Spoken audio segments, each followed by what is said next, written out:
उत्तर प्रदेश में तीसरे मोर्चे के रूप में बाबू सिंह कुशवाहा, असदुद्दीन ओवैसी और तमाम नेताओं ने जो दलितों, पिछड़ों के वर्गों से आते हैं, अल्पसंख्यक वर्गों से आते हैं, उन्होंने एक मजबूत गठजोड़ दिया है इस चुनाव में और जनता को एक विकल्प देने का प्रयास किया है कि वो लोग जो सपा से संतुष्ट नहीं है, भाजपा से संतुष्ट नहीं है, बसपा से संतुष्ट नहीं है, उन्हें एक बेहतर राजनीतिक विकल्प दिया जा सके।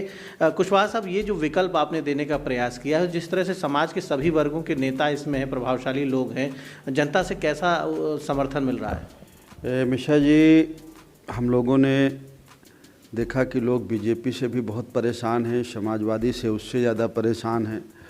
तो वर्तमान में विकल्प की ज़रूरत थी। तो विकल्प के तौर पर जैसा आपने कहा, मैंने और ओवैसी साहब ने मिलके भागीदारी परिवर्तन मोर्चा बनाया।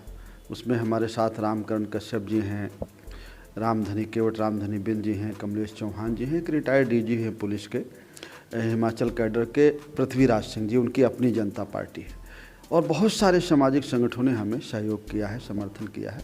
हम लोगों ने मोर्चे का निर्माण किया है और पूरा समर्थन है हमें। हम जहाँ जाते हैं वहाँ पर पूरा हमें समर्थन मिल रहा है और बहुत अच्छा रिस्पांस है। लोगों का बहुत आशीर्वाद है, पूरा सहयोग लोग कर रहे हैं और हमें ऐसा लगता है कि हम जीतेंगे। आपकी पार्टी ने, एक बार आपने मुझे बताया था कि आपकी पार्टी ने एक कॉमन एजुकेशन सिस्टम पर बात की है कि सभी वर्गों के लिए पूरे देश में एक पाठ्यक्रम हो, ताकि वो लोग जो बहुत धनी परिवारों के हैं, जिनके बच्चे कॉन्वेंट में पढ़ते हैं, और वो लोग जो सामान्य परिवारों के हैं, जिनके बच्चे सरकारी स्कूलों में पढ़ते हैं, हिंदी मीडियम से पढ़ते हैं, एक जैसी शिक्षा हो तो एक रूपता वाले नागरिक तैयार होंगे। और बच्चों को आगे, जब बच्चे युवा होते हैं या टीन एज में जाते हैं, बड़े होते हैं, तो उनमें एक समरसता का भाव भी विकसित होगा, कोई भेदभाव नहीं होगा। जी, हम लोगों ने ये तय किया है मोर्चे की तरफ से कि एक समान शिक्षा पद्धति हो, चाहे प्राथमिक विद्यालय हो या प्राइवेट पब्लिक हो, एक पुस्तक हो, एक समान शिक्षा पद्धति हो, ताकि जब बच्चे पढ़ करके कंपटीशन दें तो उनके अंदर ये हीन भावना न रहे कि मैंने CBSE ICSE नहीं पढ़ी, मैं हिंदी मीडियम पढ़ा हूँ। एक पाठ्यक्रम हो ताकि बच्चे जब पढ़ करके आगे जाएँ तो उनके अंदर ये भावना न रहे कि हमने ये पढ़ा नहीं। एक समान शिक्षा पद्धति के हम पक्षधर हैं। किसान को उसकी फसल की सही कीमत मिले, खाद बीज, सिंचाई के लिए बिजली उसे फ्री मिले। हम जाति जनगणना के पक्ष में भी हैं। हमारी चाहत ये भी है कि जो वाजपेयी जी ने सेंटर में फैसला किया था जब प्रधानमंत्री थे कि पुरानी पेंशन ख़त्म की जाएगी, वो सबसे पहले यहाँ समाजवादी पार्टी की सरकार थी, उसने लागू कर दिया था, ख़त्म कर दिया था पेंशन। हम चाहते हैं कि उस बारे में हमें सोचना चाहिए और पेंशन बहाल करने के बारे में सोचना चाहिए, क्योंकि सरकारी अधिकारी कर्मचारी 60 साल तक काम करते हैं और बाद में बुढ़ापे में उसके लिए कुछ ना हो, ये थोड़ी अच्छी बात नहीं है।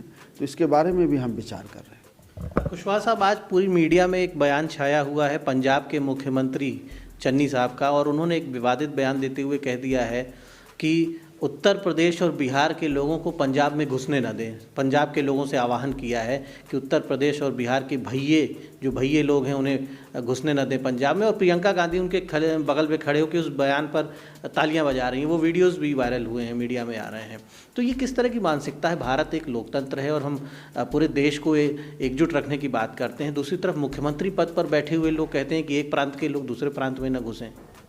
देखिए, हमारे कंडेम करने के पहले तो प्रियंका जी को कर देना चाहिए।